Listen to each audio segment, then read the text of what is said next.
Listen closely, dear friends. Some people think being irresponsible is a form of freedom.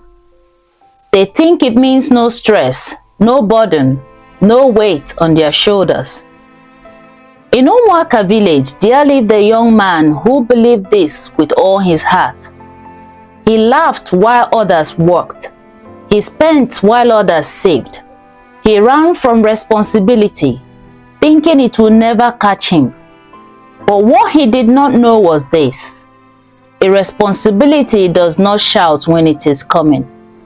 It walks quietly, it smiles, and it waits for the right time to collect his payment.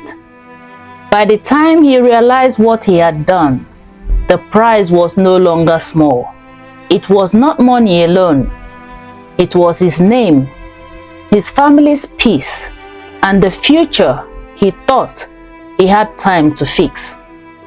This is not a story to entertain you. It is a warning the elders still give in silence. This is the price he didn't know he would pay for being irresponsible. Umuaka was a proper village, the kind where the red earth holds footprints like memory, and where the palm trees whisper when the wind passes. The women woke before the cock crowed. The men cleared farms before the sun became hot. Children ran barefoot, laughing, chasing goats and dodging their mothers' voices. In Umuaka, people respected two things deeply: work and shame. Work could lift a person's name like a drumbeat, while shame could bury a person's name like a stone in the river. In that village lived a young man called Obinna. Obinna was handsome, tall and smooth-talking. His teeth were white like peeled kola nut. His laughter could make women smile without meaning to. When he wore his neatly pressed senator fabric and walked to the market, even the roasted corn seller would greet him with extra sweetness. But Obinna had one problem that was bigger than hunger. Obinna hated responsibility.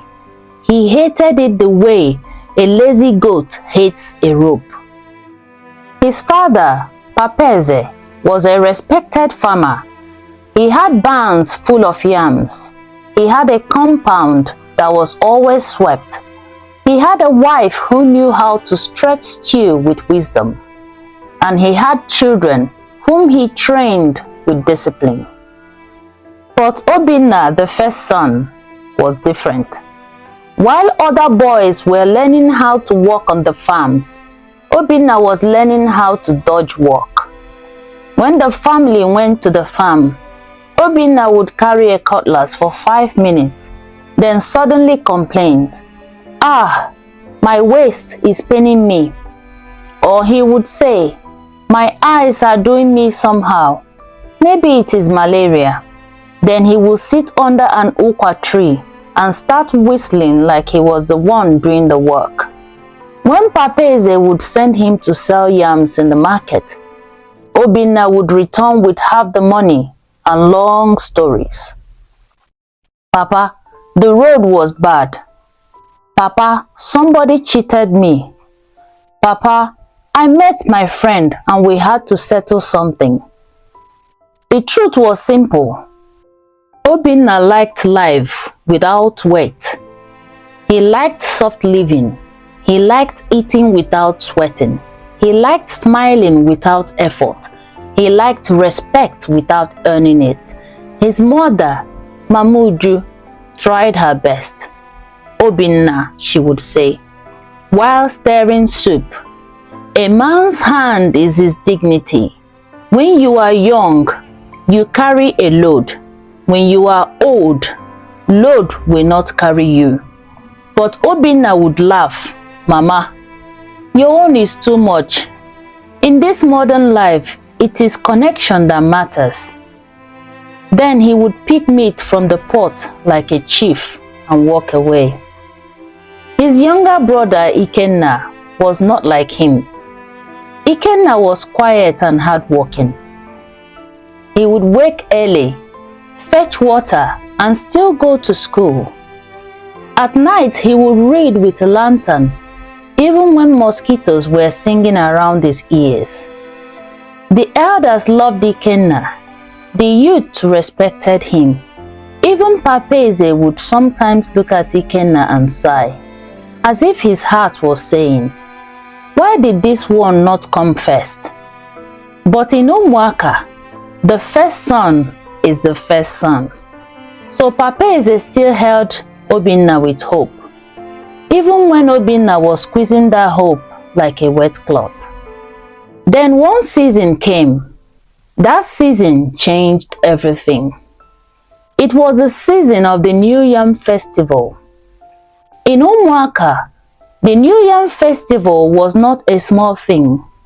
It was not an ordinary celebration. It was the day the village thanked the ancestors for food.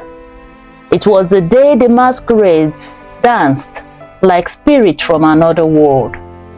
It was the day elders wore red caps and held Oji kola like sacred truth. Drums would start early. Women would cook from dawn. Men would slaughter goats. And children would tie wrappers and run around like little chiefs. On that festival day, Papeze planned to do something big. He told his family, "This year I will contribute a full cow to the village. My barn has increased. God has been good." People praised him. "Papeze, you are a man. Papeze, your hand is blessed. Papeze, you have done well." Papeze smiled, but inside him there was another plan. He had saved money for years, not to show off, but to do something meaningful. He called Obinna one evening and said, "My son, come and sit." Obinna came, chewing sugarcane like a child. Papeze looked at him with serious eyes. "Obinna, you are no longer a small boy. This compound will be yours one day. The farms will be yours. Your mother will look up to you. Your siblings will follow you."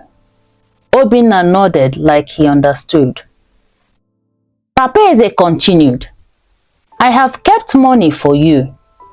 After the festival, we will go to the town and buy you a motorcycle. Not for enjoyment, but for work. You will start carrying palm oil, gari, and yams to the market. You will start standing like a man." Obinna's eye lifted up like fire. Motorcycle? In his mind, he already saw himself riding with sunglasses, horn blowing, girls waving. He bowed quickly. "Papa, thank you. God will bless you." Papeze said, "But there is a condition." Obinna paused. "From today till after the festival, you will walk like a man. You will follow me to the farm. You will learn how to trade. You will stop wasting money. And you will stop that useless friendship of yours with Chuka." Obinna's smile fell.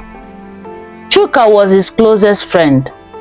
Chuka was the type that could convince you to throw your last money into gambling and still make you feel like a king. Chuka was lazy too, but he was lazy with confidence. Obinna said, "Papa, Chuka is my friend."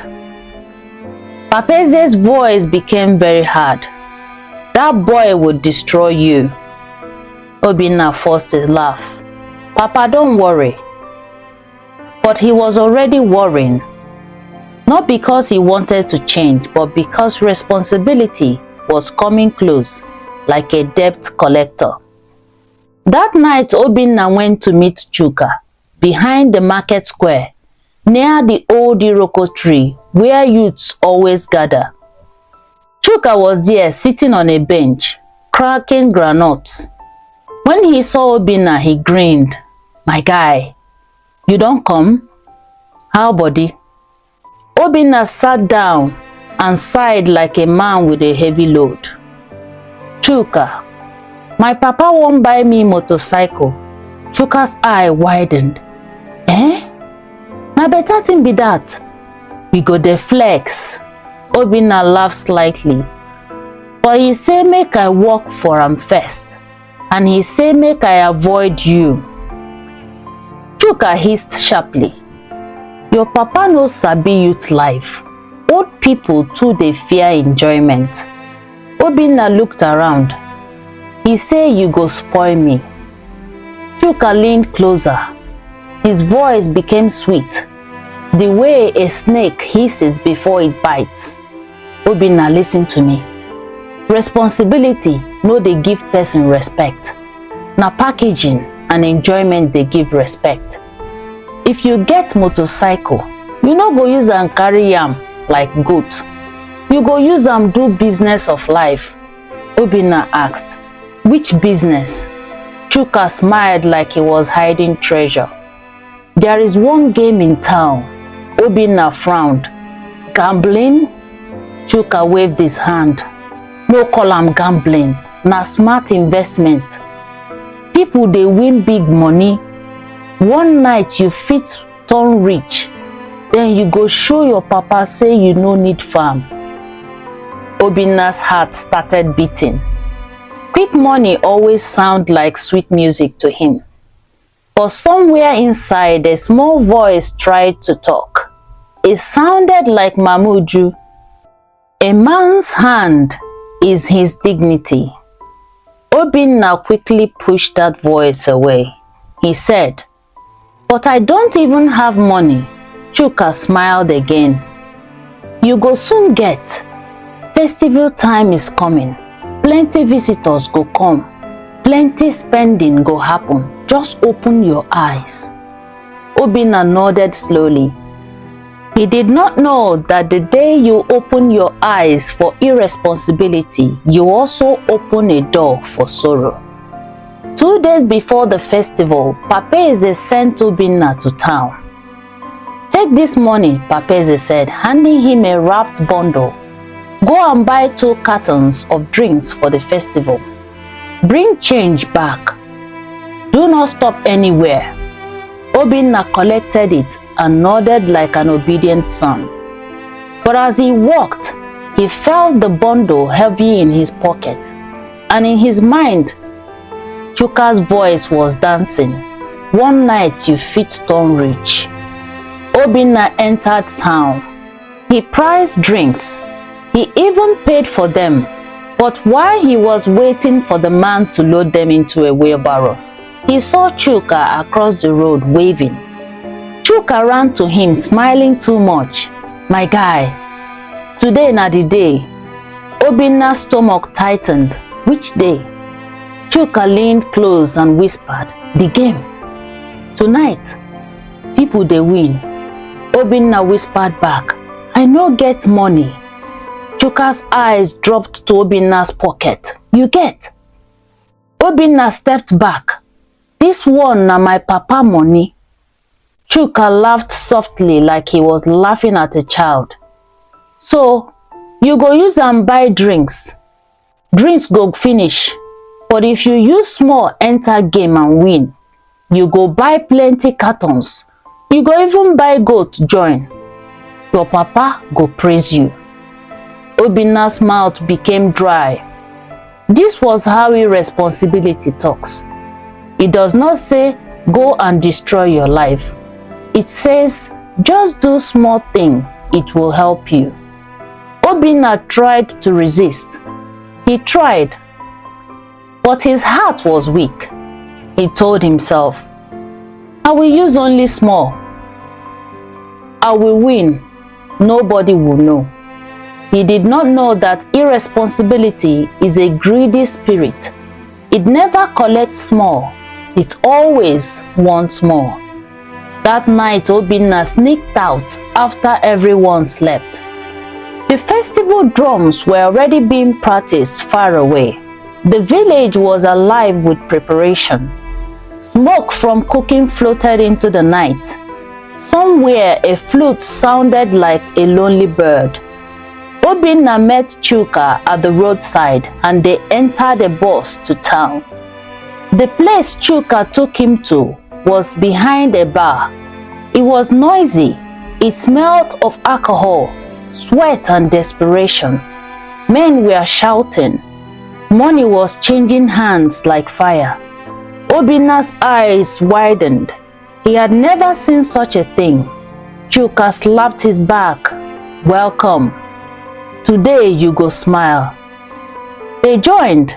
At first, Obinna won small. His eyes became bright. He shouted, Chuka, I win. Chuka clapped. You see? I tell you, continue. Obinna continued. He won again. His heart started rising like a balloon. Then he lost. He laughed. It's normal. He played again. And he lost. Chuka leaned close. No fear. Put more. You go recover. Obinna brought out more money. He lost. The room started spinning. His palms started sweating. He said, Chuka, I think make we stop. Chuka's voice became sharp. Stop? After you don't reach here, you won't go home broke? Put more. Now win dey near. This is another thing irresponsibility does. It pushes you to chase your loss until you lose yourself. Obinna's hand shook as he brought out the last part of the money. One last try. He lost everything. Everything. The room became quiet in his ears, even though people were still shouting. He stared at his empty hands. Chuka was silent too. Then Chuka stood up slowly. Oh boy, it don't happen. Obinna's throat tightened. What will I tell my father? He whispered. Chuka scratched his head. We fit borrow small and replace before morning. Obinna's eyes snapped up. Borrow from who? Chuka looked away. There is one man. He dey help people. Obinna did not like the sound of that. But when you are deep inside the pit, even a dirty rope looks like rescue. They went to meet the man. His name was Chief Bamidele, but people called him Chief Money. He was not a chief by title. He was a chief by fear.